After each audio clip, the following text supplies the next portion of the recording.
Hello and welcome to Gav's Drams. Tonight I've been given a challenge and I've been given a challenge from Alan Wilson, the whiskey friend.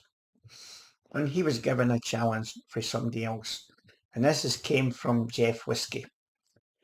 The challenge is if you take the 6 regions, counting the regions as 6, and you're only allowed to drink one whiskey from that region for the rest of your life, what would be the 6 whiskies you would take?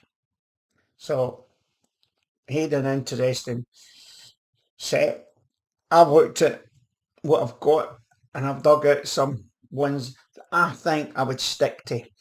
I've poured two, because there's 6 bottles here, and I'll sit them as I go. And we'll start with Lowlands. Now, I don't have a lot of Lowlands. I've got one or two, but I've not really got anything decent in the Lowlands. And the one I've picked, that if I was only to pick one whiskey for the Lowlands for the rest of my life, it would have to be London. Right, I don't know if you can see it. The one I've got is a 26-year-old London. It's not opened. I've had it since 2018. It will get opened eventually. But I would go for Blandock. If that was the only whiskey that I had to take for the rest of my life, it would probably be Blandock from the Lowlands. The next region, which I've poured one, I'm going to go straight up to the Highlands. Found that very difficult because I drink quite a lot of Highland whiskey and I like a lot of Highland whiskey. I really do. It was between two. The one I nearly took was Glencadam. And you can see I've been drinking this one. I think it's a great whiskey. And this is a Pedro Jimenez sherry cask, one each statement, which just came out a couple of months ago. I was very, very tempted to go for that because Glencadam's got a great range for a 10-year-old, right up to 15, right up to 18, and this came out, and I don't think you can go far wrong with Glencadam. However, so I thought about it, poured myself one. I poured this evening. I'll have a wee sip. It's a Highland whiskey, and it's Deanston. And again, Deanston have a great range. No matter what the range in Deanston is, you cannot go wrong. I've got a few independent bottles of Deanston, but I'm trying to keep the official bottles, and this is a lovely whiskey. But it doesn't need to be that. So I would say my Highland whiskey would be Deanston. No doubt about it. With Deanston. So I would come down and I would go to Speyside. Now Speyside has got lots and lots of great whiskies. A lot of people drink Speyside whiskies. They say they're light whiskies or non-peated whiskies. And that's true. But the Speyside that I've picked, you wouldn't think it was a Speyside. It is, for me, it is the best Speyside there is, but it's not got the Speyside character. And I've got two of them, if I can find them. I'll get everything down here. Right, first one is a Flora and Fauna one, which I've had for a long time, and it's Mortlach. And there's no way Mortlach is like a Speyside. It's just no. It's beefy. It's just a great whiskey. Excuse me. And there is no doubt about it. For me, it would be Mortlach because it's different. It's chewy, it's beefy, it's just great. And I've got two Mortlachs. So I've got that one I've had for a while. I've got this one. And I've had this one for a long time. And if I'm brave enough, I'm going to open this on my 70th birthday next March, if I'm brave enough. But when I look at its prices at auction, you think, oh my God, this is a Mortlach 29-year-old in a sherry cask for Cadenheads. And believe it or not, in 2018, it cost me £150. £150 for a 29-year-old Mortlach.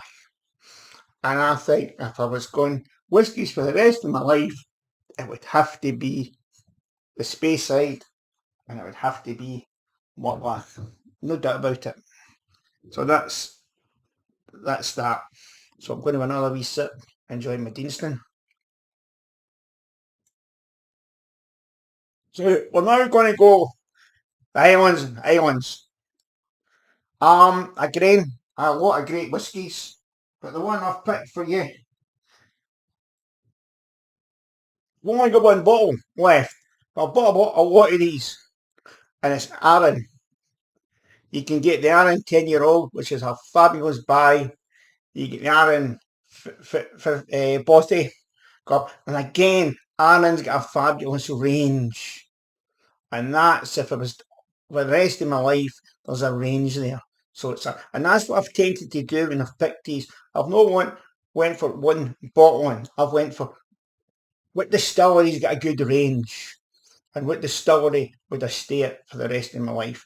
And that's how I've tried to work this. This one I've had for a long time. I've not a long time. I got this in COVID. This is an Arran Malt limited edition, bottled exclusively for independent whisky bars in Scotland, and it's a 22-year-old. I've had that for 4-year-old, and I reckon it would be Arran. I'll just move these off. Don't want to go too near the table because there's a lot of money here. And I would say Arran. Okay, so we've got two left. The next two, if I can find them, right up behind me. The next two, again, we'll go to Islay. What do you look for in an Islay whisky? Do you look for peated? Do you go for your Laphroaig, your Beggs? There's so many lovely Islay whiskies. I would say probably Bunnahabhain would be my favourite.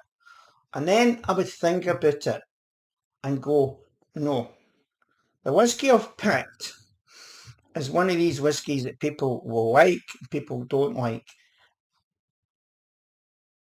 The official bottle ones, the 12 and the 15, don't get a good name. They don't. But as you go above that, they get a great name. And I've got two. And I got one for Shield 2022. This is a Bowmore 15. Bowmore's gorgeous. It's an absolute gorgeous whiskey if you get a right one. And this is an official bottle one. And I got that at the Fish Shield. And I think that's an absolute cracking whiskey. The other Bowmore I've got is a 19-year-old Bowmore. I got it for Cadenheads. I'll not tell you what I paid for it because it's bloody ridiculous. But I bought it and I'll get around to opening it because I love the older Bowmores. And I think Bowmores are fantastic. I'll put it there. I think Bowmores are absolutely fantastic if they're done properly. But that they are a couple of Bowmores that are no good. So, when we go over to Campbeltown, there's one, my Mortlach. I'll put that down. We're going to Campbeltown now. Where do you go in Campbeltown? For me, there's only one, and it's got to be Springbank. Alan picked Kilkerran 16, which is great. I get that. But for me, you just can't beat Springbank. Why? There's such a great range. Now, the one I've picked is a little bit on the expensive side, but with a distillery, you've got your 10, which is great value for money. It's my go-to whiskey. People can know that your 12 cask strength, great value for whiskey. The 15's too sherry for me. I must admit, I've got a couple, but it's too sherry for me. The 18 got, but in my opinion, and it's my opinion, if I'd only to pick one Springbank, it would be the 21 every day of the week. And the reason it would be the 21 is I personally find the 21, it is a little bit on the expensive side, but every time you taste it, it's different. When I opened that bottle for a neck pour, I enjoyed it.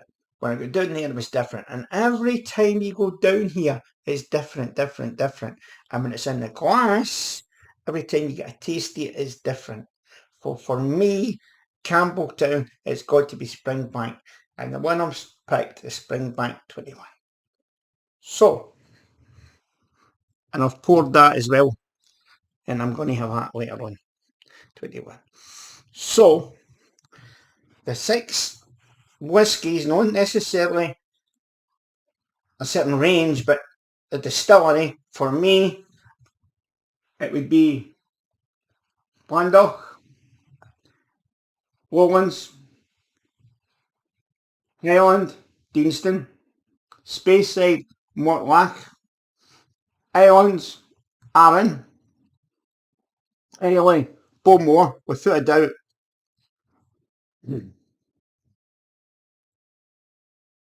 It's 2 Bowmores and my Springbank, the love of my life.